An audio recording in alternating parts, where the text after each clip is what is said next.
तो यार captain America brave new world के बाद जो एमसीयू की नेक्स्ट मूवी रिलीज होने वाली है वो है थंडरबोल्ट्स। इसके टाइटल में लगे एस्ट्रिक्स की अपनी अलग कहानी है जिसके बारे में बताया जा रहा है कि मूवी के लास्ट तक ये अपडेट होकर डार्क एवेंजर्स बन जाएगा।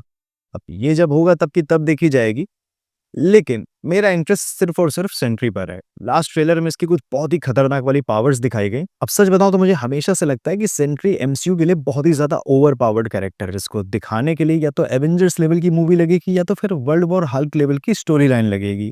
लेकिन यहाँ मार्वल ने इस डार्क एवेंजर्स टीम, जिसको भी थंडरबोल्ट्स बोला जा रहा है, उसके सामने ही सेंट्री को इंट्रोड्यूस करा दिया है। और सबसे फनी चीज यह है कि सेंट्री के अगेंस्ट तुम उतने ही पावरफुल लोगों को लड़ाने के बारे में सोचोगे, लेकिन मार्वल ने यहाँ पर ऐसे लोगों की टीम इकट्ठा की है जिसमें सबसे बड़ी पावर सुपर सोल्जर सीरम है।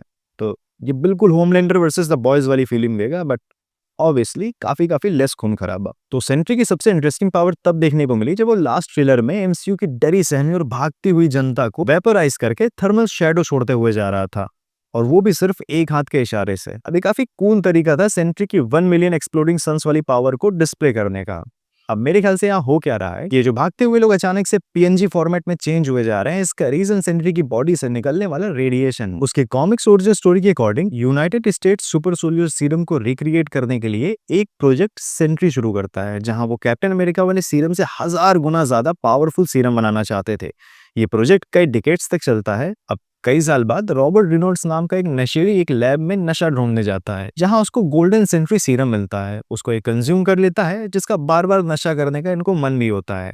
खैर, इस सीरम ने रॉबर्ट को 1 मिलियन एक्सप्लोडिंग सन्स जितनी पावर्स दे दी, ऐसा कहा जाता है, और उसका super hero code name Sentry पड़ गया। अब 10 लाख दहकते सूरज की पावर्स की वजह से सेंट्री कई बार अपने ओपोनेंट्स को वेपराइज कर चुका है, उनका एग्जिस्टेंस खत्म कर चुका है, और यही पावर डेमोन्स्ट्रेशन एक डिफरेंट पर्सपेक्टिव के साथ मूवी में दिखाई जाएगी। सेंट्री की एनर्जी रेडिएशन इतनी ज्यादा पावरफुल है कि लोग खत्म हुए जा रहे हैं और उनकी थर्मल शैडो पीछे छूटती हुई जा रही है। अब थर्मल शैडो के पीछे की साइंस क्या, ये तुम यूट्यूब पे सर्च कर लेना, क्योंकि काफी ज्यादा पावरफुल और भयानक एग्जाम्पल्स रहे इसके through out the history. Hiroshima में ब्लास्ट के हीट से जिन लोगों की बॉडी इवेपोरेट हो गई थी, उनकी थर्मल शैडो कह लो या फिर कह लो कि आउटलाइन बॉडी की स्टोन्स पर मिली थी। वैसे सेंट्रिक इस पावर वाले सीन का एक दूसरा एक्सप्लेनेशन भी देने की कोशिश की गई है कुछ फैन थ्योरीज में, जहां ये बताया गया है कि जितने भी लोग पीएनजी फॉर्मेट में चेंज हो रहे हैं, यानी कि गायब हो रहे हैं, इनको सेंट्रिक की जो वॉइड वाली पर्सनालिटी है पॉकेट डायमेंशन में भेज रही है। एक तरह से किडनैपिंग चल रही है, जिसको ट्रेलर में भी दिखाया गया था जब एक शैडो पूरी सिटी को कवर कर रही थी। तो सिर्फ ये अंधेरा नहीं था, ये वॉइड था जो लोगों के फियर को एक्सप्लॉइट कर रहा था, जिसके अंधेरे के अंदर आम लोगों के फियर उनके ऊपर पूरी तरह से हावी हो जाते हैं, जो चीज येलेना बेलोवा के साथ होती हुई दिखी भी थी।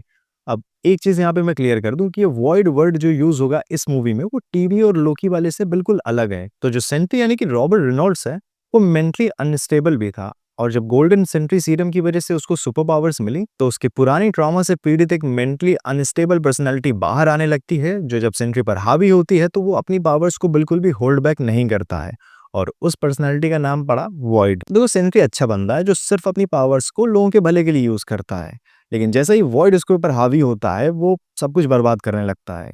एक बार उसने इसी भसड़ में 1 मिलियन निर्दोष सिविलियंस को मार दिया था। अब सेंट्री खुद भी इससे इतना परेशान है कि एक बार उसने डॉक्टर स्ट्रेंज और रीड रिचर्ड्स के साथ मिलकर पूरी दुनिया की मेमोरीज से सेंट्री के एग्जिस्टेंस को ही इरेज करवा दिया था।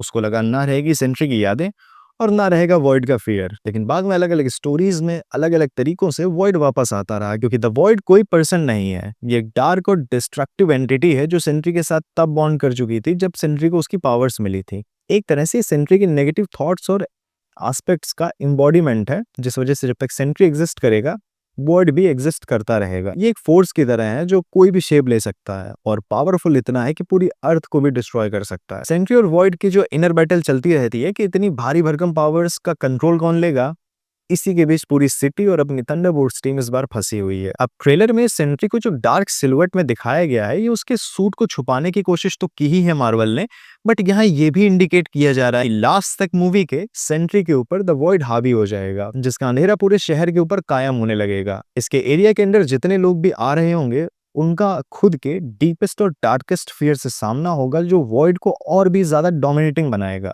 वैसे सच बताओ तो एमसीयू की फिक्शनल जनता के लिए कभी कभी बुरा भी लगता है कि हर 2-3 हफ्तों में उन्हें कोई ना कोई नई मुसीबत का सामना करना पड़ता है। कभी चित्तौरी आ जाती है सामने, तो कभी अल्ट्रॉन उनका वाईफाई बंद कर देता है, कभी थैनोस हैंग आउट करने आ जाता है, नहीं तो कभी आसमान ही फटते हुए दिखने लगता है। और अब भी जब एक थका हारा आदमी अपनी 9 to 5 में पूरी तरह से घिसवाने के बाद घर जा रहा है, तो सेंट्री के पागलपन के चक्कर में उसको भी बिना छौंक के पका दिया जा रहा है। खैर, उनको इन सब की आदत पड़ चुकी होगी, लेकिन इस मूवी में सेंट्री के सूट को लेकर भी काफी सारी स्पेकुलेशंस चल रही हैं। अब सूट रहेगा तो नीले और पीले का ही कॉम्बिनेशन, जैसा कि कॉमिक्स में ज्यादातर स्टोरीज में उसका सूट है, बट ट्रेलर से जो मूवी की कलर ग्रेडिंग समझ में आ रही है उसके हिसाब से मुझे लग रहा है कि यहाँ पर सूट के कलर्स ज्यादा ब्राइट नहीं होंगे, थोड़ा सा डल ब्लू एंड येलो जैसा होगा। उसकी लोगो वाली बेल्ट भी काफी सारे प्रमोशनल मटेरियल में दिखाई गई है, जो कि कॉमिक्स से थोड़ी अलग है, MCU किया गया है यहाँ पर, बट इतनी भी बुरी नहीं है। करें, सबसे बढ़कर जो बड़ा सवाल है वो ये है कि सेंट्री जो कि इतना पावरफुल है, तो उसके सामने ये थंडरबोल्ट्स की टीम जो कि काफी कम पावरफुल है कैसे टिक पाएगी? और उसे रोकने की बात तो बाद में आएगी, पहले ये बच ही कैसे पाएगी सेंट्री से? क्योंकि भले सेंट्री को पावर्स सुपर सोल्जर सीरम के एक वर्जन से मिली है, लेकिन वो normal super soldiers captain America और बकी बार्न्स वाले सीरम से हजारों गुना ज्यादा पावरफुल था, जिसको कंज्यूम करने के बाद सेंट्री को सिर्फ सुपर स्ट्रेंथ ही नहीं मिली है, बल्कि वो उड़ भी सकता है और अपनी लाखों संस्वारी पावर से वो लोगों को वेपराइज भी कर सकता है, और कॉमिक्स में तो वो मरे हुए लोगों को जिंदा भी कर सकता है। तो इतनी ज्यादा पावर्स वाले इंसान के सामने ऐसे 5-6 लोग हैं जिनकी मेन पावर सुपर स्ट्रेंथ है, और ट्रेलर से क्लियर भी है कि ज्यादा काम नहीं आई है सुपर स्ट्रेंथ सेंट्री के अगेंस्ट। तो फिर सवाल वही है कि ये लोग सेंट्री को रोकेंगे कैसे? तो मुझे ऐसे 3 तरीके लगते हैं। तो पहला तो वही पुराना तरीका जो हर मूवीज में यूज होता है, जहां विलेन बहुत ही ज्यादा पावरफुल होता है, वो है चंपक चाचा वाला तरीका कि बेटा तुम दिल के बुरे नहीं हो, बस तुम्हारे कदम गलत रास्ते की तरफ बढ़ गए हैं और अभी भी समय है, तुम ये सब रोक सकते हो। तो थंडरबोल्ट्स टीम सेंट्री के लिए यही ट्राई कर सकती है, उसे कन्विंस कर सकती कि जो भी प्रॉब्लम्स है, जो भी तुम्हारा गुस्सा है, उसका रीजन गवर्नमेंट के एक्सपेरिमेंट्स और ये वेल है। और ऐसे वो सेंट्री यानी वॉइड का गुस्सा वेल की तरफ डायरेक्ट करके उसको मूवी का एक्चुअल विलन बनाते हैं, जिसको निपटाने के बाद सेंट्री का गुस्सा नॉर्मल हो जाएगा। अब दूसरा तरीका ये हो सकता है कि जब CIA वाले प्रोजेक्ट सेंट्री डेवलप कर रहे थे, यानी कि बॉब के ऊपर एक्सपेरिमेंट कर रहे थे, तो उनको ये अंदाजा होगा कि ये एक्सपेरिमेंट गलत मोड़ भी ले सकता है, तो उन्होंने एक डिवाइस बनाया होगा जो सेंट्री के माइंड को स्टेबलाइज करता होगा इन केस वो वॉइड के लेवल तक पहुंच जाए। तो थंडरबोल्ट्स की टीम मूवी में पहले इस डिवाइस को ढूंढने का मिशन बनाएगी, और उसके बाद सवाल ये आएगा कि बिल्ली के गले में घंटी बांधेगा कौन, यानी कि उसकी बॉडी पर डिवाइस लगाएगा कौन। तब जाकर मूवी के लास्ट में एक सेक्रीफाइस आएगा घोस्ट की तरफ से, जिसकी फेजिंग पावर्स की वजह से वो वॉइड तक पहुंच जाएगी और उसके ऊपर डिवाइस लगा भी देगी। लेकिन इस प्रोसेस में घोस्ट सच में घोस्ट बन जाएगी, पर सेंट्री वापस से ठीक हो जाएगा, और इस तरह से एक सेक्रीफाइस से मूवी की एक इमोशनल एंडिंग होगी, और थंडरबोल्ट्स टीम की जो राइवलरी से यूनिटी तक की जर्नी है वो भी दिखा पाएगा मार्वल। अब या तो तीसरा तरीका है जो कि कॉमिक्स में भी यूज हुआ था कि सेंट्री यानी रॉबर्ट नॉर्स का माइंड अनस्टेबल है, और वही इन सारी प्रॉब्लम्स की मेन जड़ भी है, क्योंकि सेंट्री का अच्छा सुपर हीरो है जिसको गोल्डन गॉड का दर्जा मिला हुआ है। उसकी एनर्जी इतनी कामिंग है कि हल्क भी उसकी रिस्पेक्ट करता है और उसका गुस्सा खत्म हो जाता है, वो वापस से बैनर तक में ट्रांसफॉर्म हो सकता है। बट उसके जब नेगेटिव इमोशंस उसके ऊपर हावी होते हैं तो वॉइड बाहर आ जाता है। अब बॉब भी बिल्कुल चिल बंदा होगा जो या तो वॉलंटियर करेगा या तो उसको प्रोजेक्ट सेंट्री के लिए सेलेक्ट किया जाएगा, और मूवी में वो इमोशनली अनस्टेबल होगा जिसका मे बी रीजन बचपन का ट्रॉमा होगा। बट सुपर सोल्जर सीरम को लेने के बाद उसकी ये इमोशनल वीकनेस लाखों गुना ज्यादा बढ़ जाएगी, क्योंकि पहले भी MCU में हिंट दी गई है कि सुपर सोल्जर सीरम पर्सन के नेचर को एम्पलीफाई कर देता है, तो उसकी मेंटल स्टेट को ही मैनिपुलेट करके थंडरबोल्ट्स टीम सेंट्री को कंट्रोल कर सकती है।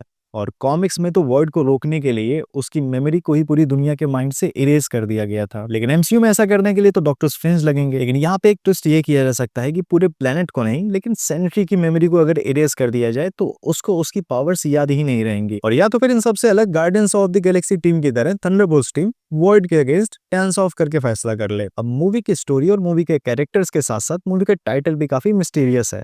काफी थ्योरीज के अकॉर्डिंग ये मूवी के लास्ट तक अपडेट होकर डार्क एवेंजर्स बन जाएगा, जिसके लिए फ्यूचर MCU में इन लोगों ने प्लान करके रखा हुआ है। अब इस टीम का फ्यूचर क्या होगा और सेंट्री का MCU में फ्यूचर कैसा होगा, ये और भी अच्छे से तभी डिस्कस कर पाएंगे जब मूवी देख ली जाएगी। और अगर मार्वल ने ये मूवी अच्छे से बना ली तो काफी मजा आने वाला है, क्योंकि काफी इंटरेस्टिंग आइडिया है सेंट्री वर्सेस थंडरबोल्ट्स। अब आज के लिए इतना ही है, आप वीडियो को जल्दी से लाइक कर डालो। मैंने डिकोडिंग एवेंजर्स सीक्रेट वॉर्स की एक सीरीज शुरू करी थी जिसके नए एपिसोड पे काम चल रहा है, और अगर तुमने अभी तक पहला एपिसोड नहीं देखा है तो यहाँ पर क्लिक करके देख सकते हो। ठीक है, मिलते हैं नेक्स्ट वीडियो में।